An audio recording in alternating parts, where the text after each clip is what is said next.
할렐루야. 이 저녁에도 천국을 향해서 힘차게 달려가시길 바랍니다. 오늘은 우리가 고린도후서 14번째 시간으로 마음으로 서로를 영접하라 라는 제목으로 같이 말씀을 나누도록 하겠습니다. 마음으로 서로를 영접하라. 사도 바울은 자신이 개척한 고린도 교회에 거짓 선지자들이 들어와서 성도들의 마음을 미혹했고, 그래서 바울에 대한 사도직까지도 가짜라고 생각하게 만들었고, 그들은 자신들은 주천서를 가졌는데 바울은 주천서가 없다 하면서 고린도 교회를 설립했던 바울에 대하여 끊임없이 흠집을 냈어요. 그러다가 결국은 고린도 교회 성도들이 바울에 대하여 마음을 돌렸죠. 그리고 마음을 닫아버렸습니다. 참 사람의 말은 이렇게 무섭습니다. 진위 여부를 확인도 하지 않고 거짓말에 속아서 사도 바울에 대하여 마음을 닫아버리는 고린도 교회 성도들의 모습을 보면 참 안타까운데, 우리들 때로는 그럴 때가 참 많아요. 뭔가 사실을 확인해 보지도 않고 그냥 다른 사람의 말을 듣고 지리짐작으로 그걸 확정해 버리죠. 그걸 우리는 확정 편향이라고 해요. 그래서 한쪽으로 그냥 확정적으로 생각하는 거예요. 그리고 나면 뭐예요? 바울은 뭘 봐도 이상하게 보이는 거예요. 그쪽으로 마음이 편향되어 있기 때문에 그런 거거든요. 고린도 교회가 지금 그런 상황에 있어요. 그럼에도 불구하고 사도 바울은 그런 그들을 향해서 마음이 좁아지지 않았고 마음을 닫지 않았고 그들을 향해 마음을 넓혔다 그랬어요. 그럴 수 있었던 이유가 뭐라 그랬어요? 사도 바울 안에 예수 그리스도께서 함께 하셨기 때문이라 그랬습니다. 생각해 보세요.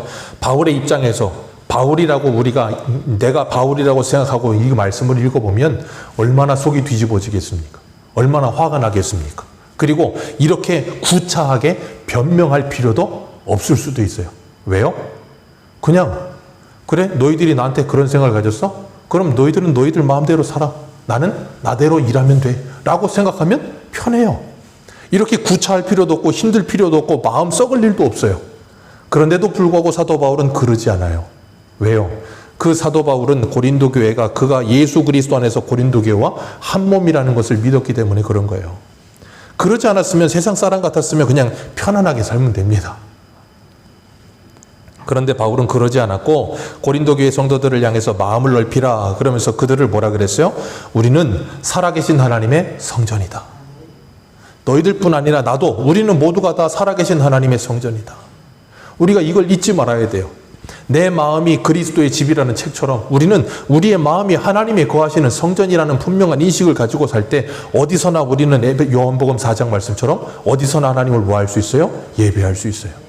하나님은 신령과 진정으로 그렇게 예배하는 자들을 지금도 뭐 하고 계세요? 찾고 계세요. 우리가 그런 예배자들로 믿음으로 살아가기만 한다면 이 세상의 변화가 찾아오지 않을 수 없어요. 그래서 바울은 로마서 12장 1절에 뭐라 그럽니까? 너희의 몸을 하나님께 거룩한 산 제물로 드리라. 이것이 너희가 드려야 될 영적 예배다. 우리의 몸이 하나님께 제물로 드려지는 삶을 살아야 되는 거예요. 어떤 제물이요? 산 제물. 구약의 제물은 죽어야 됩니다. 다 죽여서 각을 떠서 피를 빼가지고 죽여서 드리는데 우리의 몸을 어떤 제물로 드리래요? 산 제물로 드리라. 우리가 주님의 은혜로 말미암아 이 세상에서 살아 역사하는 하나님의 사람들로 살아가라는 거예요. 그럴 때 세상에 빛과 소금 역할을 감당하기 때문에 이 세상에는 어떤 일이 일어나요? 변화가 찾아오게 되어 있는 거예요. 우리에게는 그런 삶이 지금 필요해요. 사도 바울은 그래서 우리는 거룩한 산 제물이다. 우리는 하나님의 성전이다. 그러니 여기 17절 말씀, 우리 6장 17절 같이 읽습니다. 시작. 그러므로 너희는 그들 중에서 나와서 따로 있어 부정한 것을 만지지 말라. 내가 너희를 영접하여 아멘. 그들 중에서 뭐하라? 나오라. 그리고 따로 있어라. 부정한 것을 만지지 말라. 지난주에 말씀드리면서 뭐라 그랬어요? 이 세상과 아예 상관하며 살지 말라는 말이 아니라 그랬어요. 교회 공동체 안에 형제라고 말하는 사람들 중에 하나님을 믿지 않고 온갖 죄악들을 다 저지르고 있는 그들과 함께 하지 말라는 말을 하고 있는 거라 그랬어요. 그렇기 때문에 우리가 이 약속을 받았으니, 어떤 약속이요?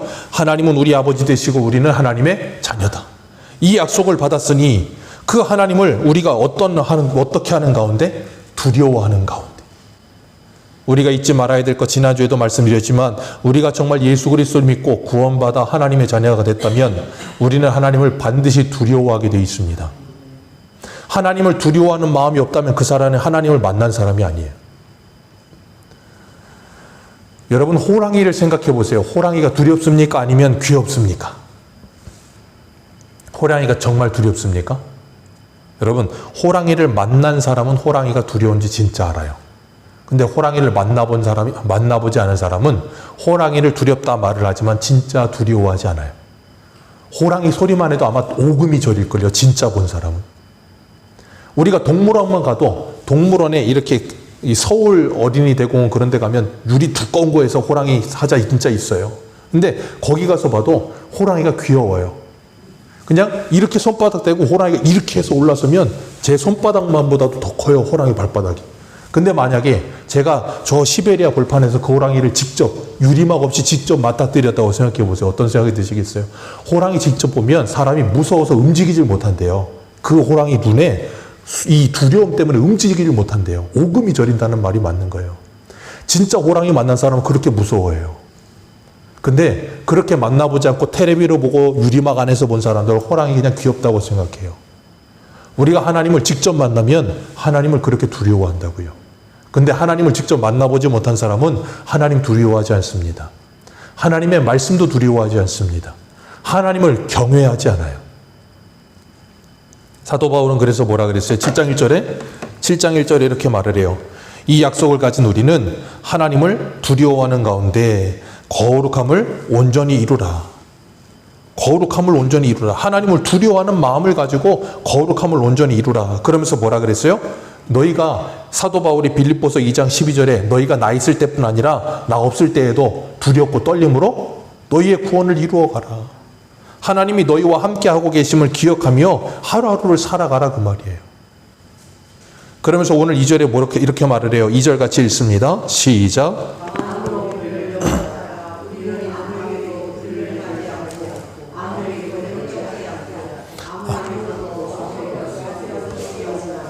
아멘. 사도 바울은 여기서 말해요. 마음으로 우리를 뭐하라? 영접하라. 이게 너무 중요해요. 마음으로 영접하는 일이. 마음으로 영접하지 않고도 얼마든지 영접할 수 있을까요? 없을까요? 얼마든지 할 수 있거든요. 근데 마음으로 영접하지 않으면 진짜 영접하는 게 아니기 때문에 그래요. 그러면서 바울이 이렇게 말해요. 나는 아무에게도 불의를 행하지 않았다. 아무에게도 해롭게 하지 않았고 아무도 속여 빼앗은 일이 없다. 여기서 중요한 게 뭐예요? 아무에게도예요. 아무에게도. 나는 누구에게도 그렇게 하지 않았다는 거예요. 이 세상을 살다 보면 불의한 사람들이 있습니까? 없습니까? 있어요. 우리를 해롭게 하는 사람들 있을까요? 없을까요? 많아요. 우리를 속이는 사람들, 우리 것을 속여 빼앗는 사람들 많습니다. 근데 바울은 그들을 향해서 불의를 행하지 않았고 쉽게 말해 눈에는 눈, 이에는 이로 살지 않았다 그 말이에요. 그리고 바울이 3절에 이렇게 말해요. 3절 같이 읽습니다. 시작.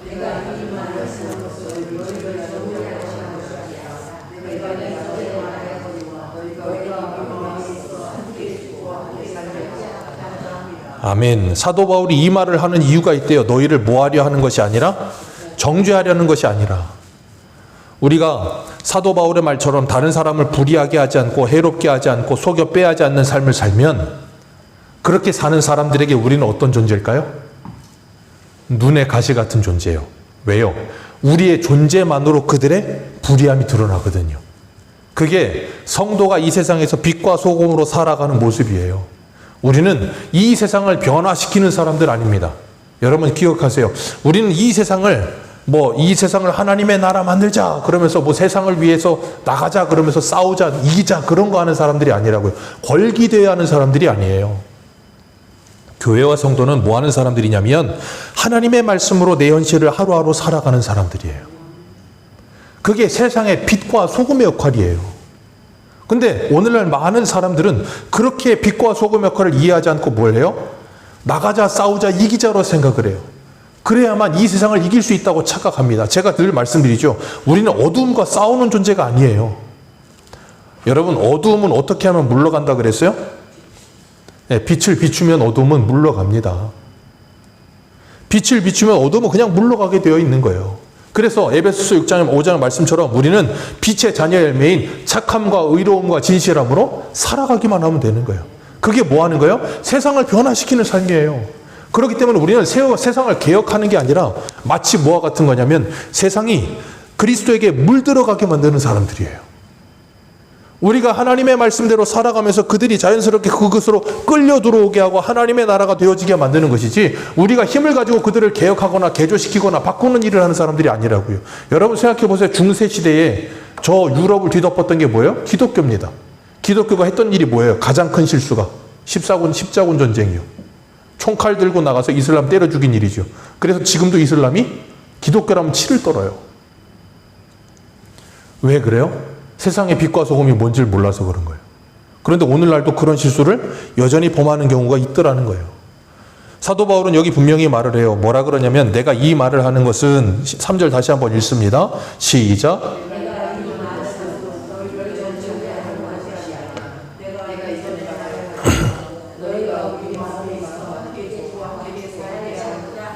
아멘. 이 말을 하는 거 너희들 정죄하려는 거 아니다. 내가 이 말하는 것 자체로 너희는 찔림이 있을 건데 너희들 정죄하려는 게 아니고, 내가 이전에도 말했지만 너희가 우리의 마음에 어떻게 있어? 함께 있어. 너희가 우리의 마음에 있다는 거예요. 사도 바울은 고린도 교회를 향해 마음이 닫혀 있지 않고 열려 있었기 때문에 그들이 바울의 마음 안에 있었다는 거예요. 그래서 뭐예요? 우리가 너희와 함께 죽고 함께 살고자 함이라. 이게 뭐예요? 세례의 정신이요. 우리가 예수 그리스도를 믿으면 그리스도와 함께 죽고 그리스도와 함께 사는 인생이 되는 줄 믿습니다. 그리고 주님은 우리에게 뭘 주셨어요? 화목하게 하는 직분과 직책을 맡기셨습니다. 예수 그리스도의 사신으로 그리스도를 대신하여 하나님과 화목하게 하는 일을 너희들에게 맡겼다. 그러니 너희들은 누구의 일을 하라? 그리스도의 일을 하라.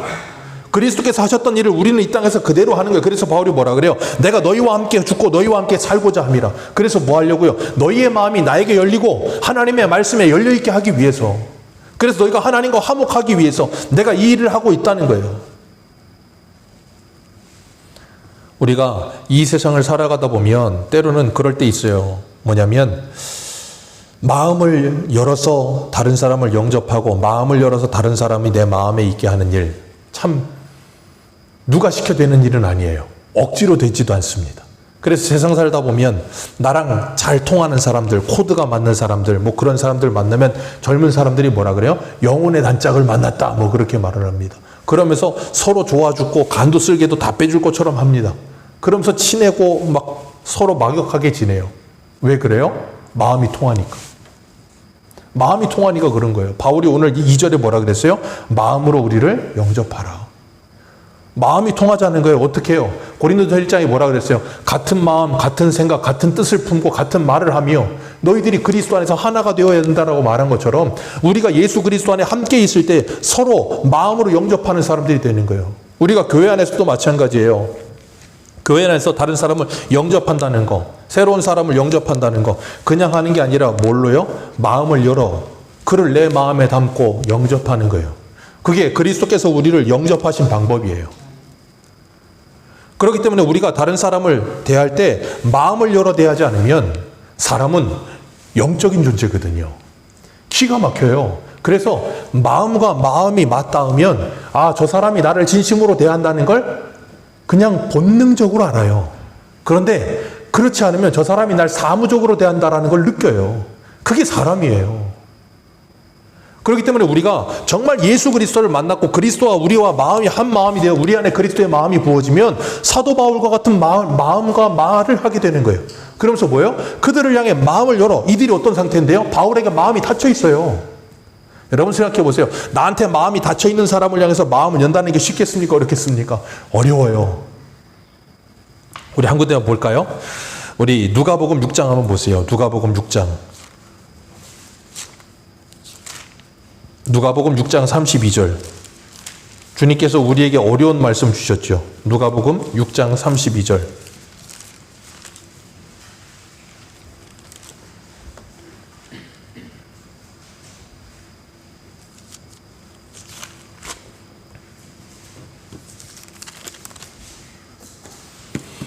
누가복음 6장 32절입니다. 32절 같이 한 절 읽겠습니다. 시작.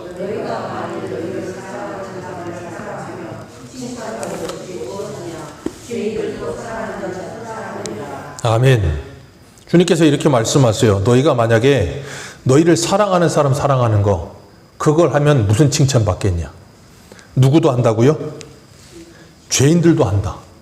예수 믿지 않는 사람들도 그 정도는 한다는 거예요. 나 사랑하는 사람 나도 사랑하고요. 나 좋아하는 사람 나도 좋아할 수 있습니다. 그건 세상도 해요.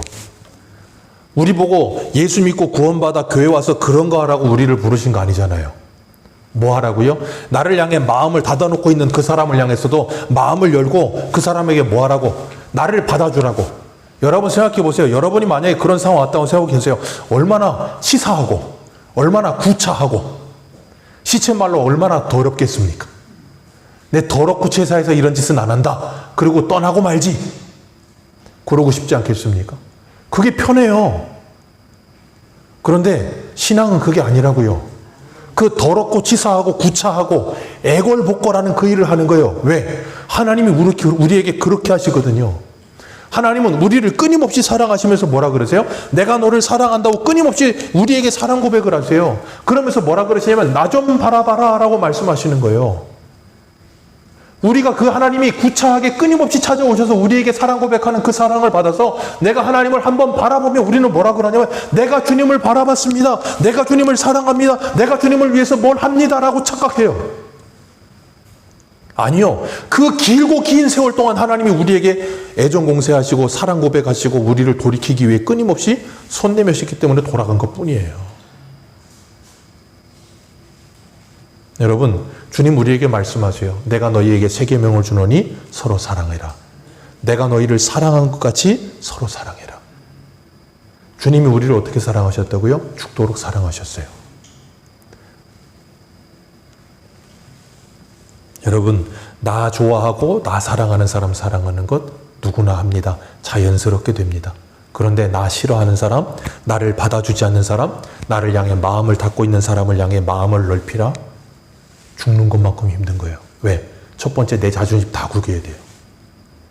자존심 다 구겨져야 되고 내 성격 다 구겨져야 되고 내가 죽지 않으면 그 일이 불가능해요. 그런데 그 일을 누가 하셨다고요? 하나님이요. 로마서 5장 8절에 이렇게 말합니다. 우리가 아직 죄인 되었을 때에 그리스도께서 우리를 위하여 죽으심으로 우리를 향한 하나님의 자기의 사랑을 확증하여 주셨느니라. 하나님의 사랑을 우리를 위해 확증해 주셨는데 어떻게 해요? 우리가 아직 죄인 됐을 때 그 아들을 십자가에 내어주심으로 우리가 아직 원수 됐을 때 하나님께서 그리스도를 십자가에 내어주심으로 우리를 하나님과 화목하게 하심으로 원수된 우리를 사랑하셨고 죄인된 우리를 사랑하셨고 연약한 우리를 사랑해 주셨어요. 그리고 사도 바울은 그런 주님의 사랑을 받은 사람이었기 때문에 지금 자신을 향해 마음을 닫아놓고 있는 그들을 향해서도 뭐라고 그러고 있어요? 너희들은 마음으로 우리를 영접해 주라. 너희들의 닫혀있고 좁아져 있는 그 마음을 제발 좀 열어서 우리를 받아주라. 어떻게 가능하다고요? 바울 안에 그리스도의 마음이 부어졌기 때문에 가능한 거예요. 우리 새소망교회에 이런 예수 그리스도의 마음이 부어지시기를 주님의 이름으로 축복합니다. 우리에게 그 마음이 부어지는 것을 우리는 뭐라고 부르냐면 부흥이라고 부르는 거예요. 다른 걸 부흥이라고 말하는 거 아니에요. 사람 숫자 많아지는 건 부흥 아닙니다. 성경 어디에도 사람 숫자 채우는 걸 부흥이라고 말한 적이 없어요. 어디에도 성경 한 군데라도 사람 많아진 걸 부흥이라고 말한 것이 있으면 찾아보세요. 없어요. 부흥이 뭐예요? 리바이벌. 다시 살아나는 거예요. 우리가 주님의 마음이 부어져서 그 주님의 마음을 가지고 다시 살아나는 걸 부흥이라고 해요. 그래서 바울은 4절에 이렇게 말을 해요. 4절 같이 읽습니다. 시작. 나는 너희를 향하여 담대한 것도 많고 너희를 위하여 자랑하는 것도 많으니 내가 우리의 모든 환난 가운데도 위로가 가득하고 기쁨이 넘치는도다. 아멘. 내가 담대한 것을 그랬어요. 이 담대한 것을이라는 말은 뭐 쉽게 말하면 뭐냐면 내가 거침없이 자유롭게 말한다 그 말이에요. 거침없게 자유롭게 말한다는 말은 뭐냐면 내가 뒤에 뭔가 꽁쳐놓지 않고 비밀을 숨겨놓거나 아니면 무슨 거짓말로 말하지 않고 내가 진실되게 말한다 그거예요. 그러니까 거침없게 자유롭게 말할 수 있는 거예요. 그렇지 않고 자꾸 뭔가 뒤에 숨기고 말하는 사람들은 자유롭게 말할 수 없거든요. 왜? 말에 실수가 있으면 어떻게 되지? 이거 이렇게 했다가 내 거짓말이 들통나면 어떻게 되지? 머릿속으로 늘 뭘 해요? 계속 생각합니다. 여러분 그렇게 사니 얼마나 힘들겠어요. 바울은 그러지 않았다고요. 그러면서 너희를 향하여 담대한 것도 많고 너희를 위하여 뭐 할 것도 많대요? 자랑할 것도 많대요. 그 자랑이 뭐래요? 내가 우리의 모든 환난 가운데에도 위로가 가득하고 기쁨이 넘치는도다. 모든 환난 가운데 위로와 기쁨이 넘친대요. 이게 자랑이래요. 모든 환난 가운데 위로와 기쁨이 어떻게 넘칠까요? 환난 가운데 위로와 기쁨이 넘치는 경우가 있어요. 언제냐면 우리가 사랑하는 사람을 볼 때예요. 환난과 어려움이 있어도 우리가 그런 말 하잖아요. 아버지가 사고를 치는 아버지야, 남편이. 근데 아들은 애가 착해. 아버지랑 엄마를 안 닮은 것 같아. 착하고 공부도 잘해. 그러면 아버지 때문에, 남편 때문에 속이 썩는 엄마가 그 속 썩고 괴로운 가운데에도 아들을 볼 때마다 우리가 흔히 뭐라고 그래요? 엄마들이 아들한테? 내가 너 때문에 산다. 그 표현이 딱 이거예요. 여기 4절에 말하는 것처럼 모든 환난 가운데 위로가 가득하고 기쁨이 넘치는도다. 내가 너 때문에 산다. 너가 나의 위로고 너가 나의 기쁨이라 그 말이에요. 그런 것처럼 사도 바울은 지금 고린도 교회를 향해서 뭐라 그러냐면 내가 자랑할 게 많은데 내가 무리의 모든 환난 가운데에도 위로가 가득하고 기쁨이 넘친다. 누가? 내가 너 때문에 산다 그랬잖아요. 그러니 지금 사도 바울은 누구를 향해 이 말하고 있는 거예요? 고린도 교회를 향해, 자기를 향해 마음이 닫혀있는 그들을 향해 내가 너희들 때문에 산다라고 말하고 있는 거예요. 자, 그 말은 누가 할 수 있을까요? 이 땅에서 그 말 할 수 있는 사람은 부모님밖에 없어요. 자식 새끼가 사고를 치고 속을 썩여도, 그래서 정말 미워 죽겠어도, 그러다가도 그 자식을 향해 마음이 닫혀지지가 않아요. 왜요? 내 자식이라서. 그건 본능적인 사랑이거든요. 지금 사도 바울이 고린도 교회를 향해 그런 마음을 가지고 있는 거예요. 그게 누구의 마음이에요? 예수 그리스도의 마음이요. 그 마음은 나이 불문이에요. 나이 젊은 사람이 나이 늙은 사람에게 그런 마음을 품을 수도 있어요. 이건 나이 많고 적음에 따져 있는 게 아니에요. 오늘 5절 말씀 같이 보겠습니다. 5절입니다. 시작. 우리가 마게도냐에 이르렀을 때에도 우리 육체가 편하지 못하였고 사방으로 환난을 당하여 밖으로는 다툼이요 안으로는 두려움이었노라. 아멘. 사도 바울이 이런 괴로움 가운데 있었어요. 왜 이런 괴로움 가운데 있었는가 하면 우리 한 군데만 보겠습니다. 어디를 보시냐면 고린도후서 2장입니다. 고린도후서 2장 12절.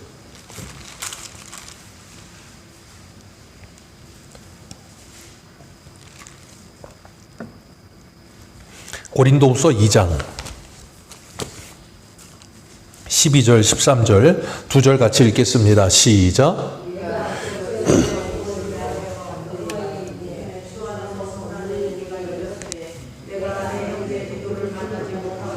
심령이 편하지 못하여. 아멘. 이게 지금 고린도 전후서의 통전적인 이해가 좀 필요한데, 사도 바울은 2차 선교여행 때 고린도에 가서 고린도 교회를 세웠습니다. 그리고 거기서 1년 6개월 동안 열심히 사역했죠. 그러다 고린도 교회를 떠나왔어요. 그리고 2차 전도여행이 끝나고 3차 전도여행 갔을 때 바울이 에베소에서 고린도 교회 지금 상황이 좋지 않다는 소식을 들어요. 그리고 고린도 전서를 써보냅니다. 그걸 누구에게 보내냐면 디모데, 자기 영적 아들인 디모데에게 그걸 써보내서 보냅니다. 근데 디모데가 가서 이 편지를 보내고 고린도 교회 상황을 보니까 얘들이 지금 바울을 받아들일 마음이 전혀 없어. 그러니까 돌아와서 바울한테 이야기한 거예요, 그 상황을. 그랬더니 바울이 너무 괴로운 가운데 이 고린도 전후서 사이에 자기가 잠깐 고린도 교회를 방문합니다. 근데 그들이 바울을 향해서 냉랭한 거예요. 그런 상태에 바울이 돌아와서 이 고린도 전후서 사이에 편지를 하나 다시 보내요. 그걸 눈물의 편지라고 부르는데 그걸 누구를 통해 보내냐면 이 13절에 나오는 디도를 통해 보냅니다.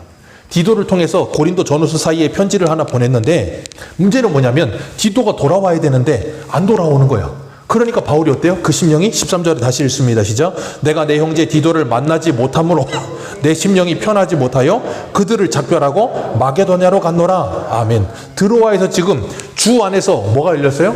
문이 열렸대요. 쉽게 말하면 복음 전할 문이 열린 거예요. 그런데도 지금 불구하고 사도 바울이 지금 마음이 어떻다고요? 심령이 편하지 못하고 지금 애타고 괴로운 가운데 그 복음의 문이 열린 그 드로아를 떠나서 어디로 가요? 마게도냐로 갑니다. 마게도냐는 고린도에서 마게도냐가 드로아보다 더 가깝거든요. 그러니까 지금 누구 만나러? 디도 만나러 마게도냐로 간 거예요. 복음의 문이 열려 있는데도 불구하고. 그러니까 고린도 교회를 향한 바울의 마음이 어떤 마음인지 아실 수 있겠죠. 얼마나 애타겠어요. 그리고 오늘 본문으로 돌아오셔서 오늘 본문 5절 같이 봅니다. 5절입니다. 시작. 육체가 편하지 못하였고 사방으로 환난을 당하여 밖으로는 다툼이요 안으로는 두려움이었노라. 마게도냐 누구 만나러 갔다고요? 디도 만나려고. 고린도 교회에 편지를 보내놨는데 얘가 아직 안 돌아와. 그러니까 올 때가 됐는데 그래서 더 가까이 가려고 마게도냐 갔어. 근데 마게도냐 가서도 보니까 뭐 했다고요? 육체가 편하지 않았어요. 바울은 뭐 병이 많았으니까 육체적으로 편하지 않았고 사방으로 환난을 당하고 밖으로는 뭐고? 다툼이고 안으로는 뭐라? 두려움이라. 누가요? 사도 바울이요. 사도 바울 하나님과 늘 함께하는 사람 아니었습니까? 사도 바울 하나님과 늘 함께하는 사람 아니었어요? 하나님이 늘 은혜 주시고 하나님의 은혜가 충만했던 사람 아니었어요? 신약 성경에 거의 절반 가까이를 쓴 사람 아닙니까? 근데 사도 바울이 지금 뭐라고 그러고 있어요? 내가 사방으로 환난을 당하여서 밖으로는 뭘? 밖으로는 다툼. 내 안으로는 뭐가 있다? 두려움이 있다. 이게 바울이라고요. 여러분, 우리가 신앙생활하면서 내가 예수 믿으면 슈퍼맨이 될 거란 착각을 버리세요. 슈퍼맨 안 됩니다. 제가 그래서 우스갯소리로 예전에, 지금 다니엘서 강의한 지도 하도 오래됐지만 다니엘서 강의할 때 다니엘이 사자굴에 들어갈 때 두려웠을까요? 안 두려웠을까요? 질문했었잖아요. 네, 다니엘도 두려워요. 왜? 사람이니까요. 여러분, 두려운데 누굴 믿는 믿음이, 하나님을 믿는 믿음이 그 두려움을 뛰어넘는 거예요. 두려움이 없을 거라는 착각을 버리세요. 두려움이 왜 없습니까? 사람인데. 아픔이 없을 거라는 착각을 버리시라니까요. 슬픔이 없을 거란 착각도 버리세요. 사람인데 어떻게 그게 없어요. 천국 가면 없을 겁니다. 근데 그전에는 죽기 전까지 있어요. 근데 그 모든 걸 뛰어넘을 수 있는 믿음을 하나님이 주시기 때문에 감당하는 거예요. 두려운 가운데도 감당하는 것이고, 이렇게 바울이 육체가 편치 않고 사방으로 다툼이 있고 두려움 가운데도 그리로 나아간 거예요. 그런데 6절 말씀에 보면 6절 같이 읽습니다. 시작.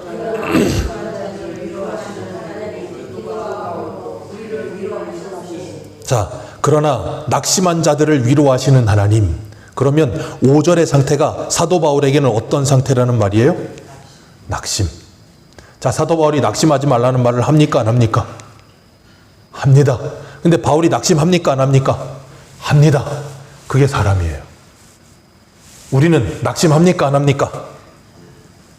그러니까 옆에 낙심한 사람 보면 낙심하지 말라는 말을 함부로 할 필요는 없어요. 낙심한 사람이 있거든 뭐 하시면 돼요? 기도해 주시면 돼요. 너 예수 믿는데 뭘 낙심을 해?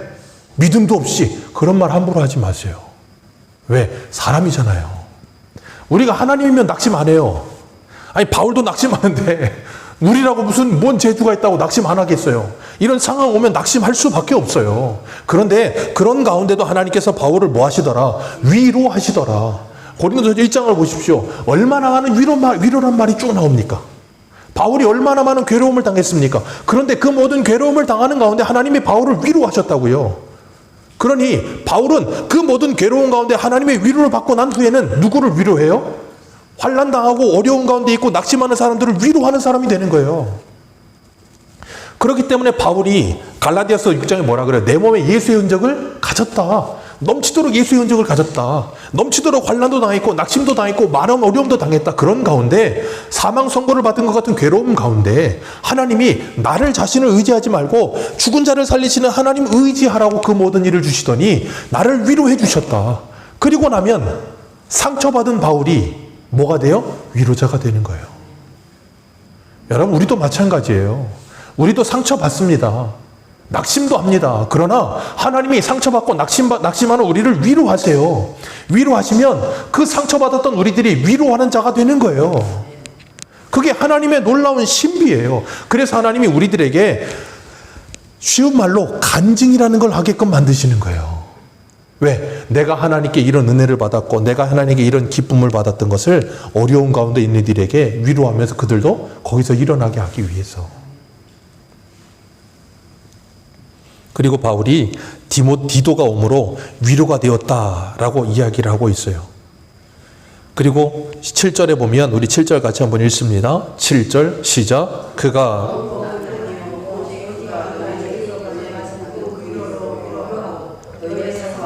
애통함과 나를 위하여 열심히 있는 것을 우리에게 보고함으로 나를 더욱 기쁘게 하였느니라. 아멘. 디도가 온 것 자체로 위로가 됐고, 그리고 디도가 고린도 교회의 사정을 이야기하는데 보니까 고린도 교회가 이제 어떻게 됐다고요?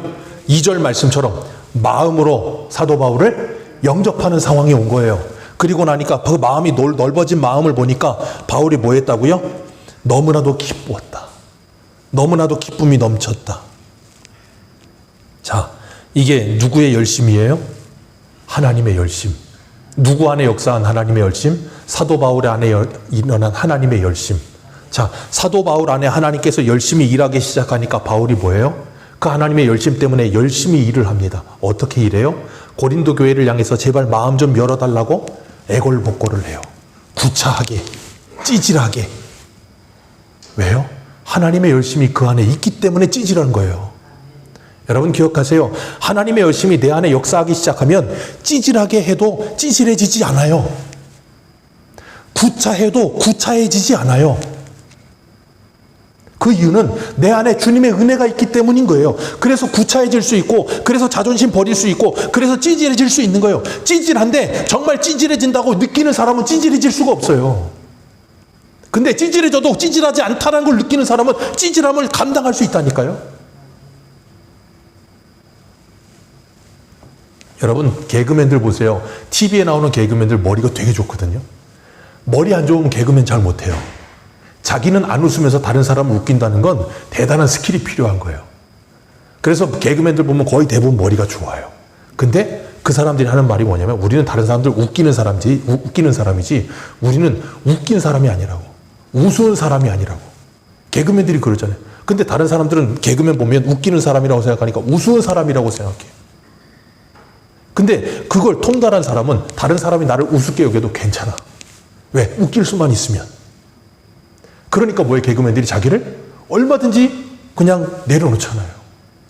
사도 바울이 고린도 교회 성도들을 향해서 얼마든지 자신을 내려놓을 수 있었던 이유, 자기가 내려놓아도 내려놓아지지 않는 자기가 있기 때문이에요. 누가요? 하나님이 자기를 인정하시거든요. 하나님이 자기를 하나님의 자녀라 세우셨고, 하나님이 자기를 하나님의 사도라 부르셨고, 하나님이 자신을 하나님의 일꾼으로 부르셨어요.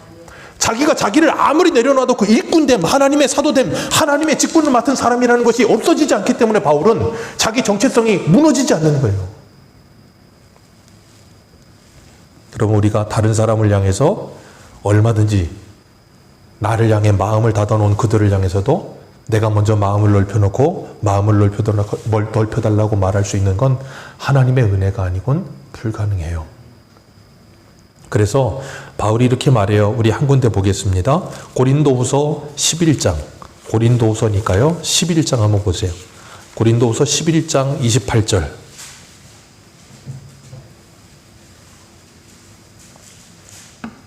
바울이 고린도 교회 성도들이 자기를 향해 마음을 열었다니 이렇게 기뻐했어요. 그러면서 이렇게 말해요. 고린도후서 11장 28절 30절 같이 읽습니다. 시작. 이 외의 일은 고사하고 아직도 날마다 내 속에 눌리는 일이 있으니 곧 모든 교회를 위하여 염려하는 것이라. 누가 약하면 내가 약하여지지 아니하며 누가 실족하게 되면 내가 애타지 아니하더냐. 내가 부득불 자랑할진대 내가 약한 것을. 아멘. 사도 바울이 지금 자기가 얼마나 고생했는지 쭉 열거하다가 이 말하는 거예요. 이 일 외에도 나는 속에 눌리는 일이 항상 있다. 속에 눌리는 일이 뭐 때문에 눌린다고요? 모든 교회를 위한 염려. 교회를 위한 염려. 누가 약해지면 내가 약해지고, 실족하면 내가 실족하고, 애타면 내가 애타고. 왜요? 뭐 때문에요? 사도 바울이 오늘 본문에 2절에 뭐라 그랬어요? 3절에 뭐라 그랬어요? 3절 다시 한번 읽습니다. 시작. 내가 이전에 말하였거니와 너희가, 거기까지만 읽습니다. 너희가 누구 마음에 있어? 자, 사도 바울의 마음 안에 누가 있어? 고린도 교회 성도들이 있어. 예전에 그 어떤 드라마 대사처럼 내 안에 너 있다. 그런 대사처럼 사도 바울 안에 고린도 교회 성도들이 그 마음에 있었기 때문에 그들이 아파하면 바울이 뭐 한다고요? 아파하고. 그들이 괴로워하면 바울이 괴로워하고. 왜요? 그 안에 주님께서 그 마음을 부으셨기 때문에. 나와 상관이 없으면 아플 필요도 없어요. 네가 아프든지 말든지 나랑 무슨 상관이냐. 근데 하나님이 사도 바울의 마음에 고린도 교회를 넣어버리니까 고린도 교회가 곧 자기 자신이 돼버리는 거야. 그래서 이 3절에 뭐라 그랬어요? 너희가 우리의 마음에 있어 함께 죽고 함께 살려 함이라. 우리는 동거동록하며 같이 죽고 같이 사는 공동체다. 교회가 바로 그런 곳이라고요. 교회가 그런 곳이 되어야 한다고요. 그런데 그런 것이 안 될 때가 많아요. 그럴 때 우리는 뭐 해야 됩니까?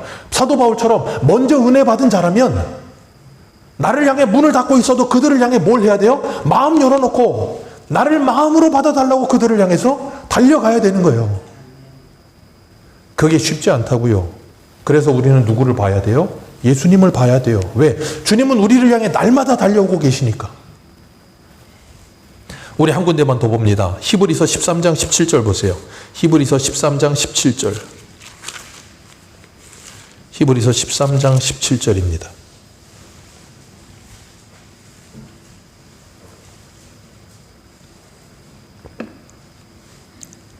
히브리서 13장 17절 같이 읽겠습니다. 시작. 그들은 너희의 영혼을 위하여 경성하기를 자신들이 청산할 자인 것 같이 하느니라. 그들로 하여금 즐거움으로 이것을 하게 하고 근심으로 하게 하지 말라. 그렇지 않으면 너희에게 유익이 없느니라. 아멘. 너희를 인도하는 자들에게 뭐하고 순종하고 복종하라. 너희의 영혼을 위해 경성하기를 자신이 청산할 자인 것 같이 하느니라. 어떻게 이룰 수 있어요? 하나님의 마음이 부어졌기 때문에. 바울의 마음에 그들이 들어왔기 때문에. 그래서 사도 바울은 고린도 교회를 향해서, 고린 교회 성도들을 향해서 이렇게 말을 했어요. 고린도전서 4장 14절에 보면 내가 너희를 부끄럽게 하려고 이것을 쓰는 것이 아니라 오직 너희를 내 사랑하는 자녀같이 권하려 하는 것이라. 그리스도 안에서 1만 스승이 있으되 아버지는 많지 아니하니 그리스도 예수 안에서 내가 복음으로써 너희를 낳았음이라. 아멘. 사도 바울은 지금 고린도 교회 성도들을 향해 뭐라고 말하고 있어요? 나는 너희들의 영적 아비다. 그리스도 안에서 스승은 많다. 그러나 아비는 적다. 1만 스승이 있어도 아비는 적다. 아버지의 마음을 가지고 고린도 교회를 바라보고 있기 때문에 그들을 향해서 뭐 할 수 있는 거예요? 마음을 넓힐 수 있는 거예요. 제가 아까 말씀드렸잖아요. 너무나도 싫어하는 사람을 향해서 그 마음이 끝까지 다치지 않을 수 있는 분 누구밖에 없다 그랬어요? 부모밖에 없다 그랬잖아요. 사도 바울은 지금 고린도 교회 성도들을 뭘로 보고 있어요? 영적 자녀로 보고 있는 거예요. 이건 제가 아까 말씀드렸죠. 나이 불문이라 그랬어요. 나이가 많고 적기 때문이 아니라 그 마음에 누가 부어지면, 그리스도 예수의 마음이 부어지면 이런 마음을 가지고 그들을 바라보게 되는 거예요. 그리고 나면 그들을 향해 마음이 열려져서 그들을 품고 그들을 향해서 간절한 마음으로 기도하게 되는 거예요. 그래서 우리가 주일 저녁에 사도행전 사무엘하 하면서 뭐라 그랬어요? 덮어주심. 덮어주심. 다윗이 사울의 모든 허물을 덮습니다. 어떻게 가능하다 그랬어요? 하나님의 마음이 그에게 임하면. 그리고 나면 덮여지는 거예요. 우리 가정이, 그리고 교회와 일터가, 우리가 정말 주님의 마음이 우리에게 부어져서 그곳에 가셔서 그들의 연약함, 그들의 허물 많음을 덮어주실 수 있는 저와 여러분들 되시기를 축복합니다. 그리고 여러분을 향해 그들의 마음이 지금 닫혀 있다면 그들을 향해서 마음을 닫아놓고 나는 너와 상관이 없다 하지 마시고, 그게 제일 빠르고 쉬운 방법이거든요. 그 방법 취하지 마시고 그들을 향해 마음을 열어달라고 기도하시고 마음을 열고 그들을 향해 가시기를 바랍니다. 그리고 그들에게 손 내밀어 그들도 마음을 열어 나를 영접하여 그곳이 하나님의 나라가 되도록 우리 가정을 변화시키고 교회를 변화시키며 직장을 변화시켜가는 하나님의 사람들로 사시기를 축복합니다. 기도하겠습니다.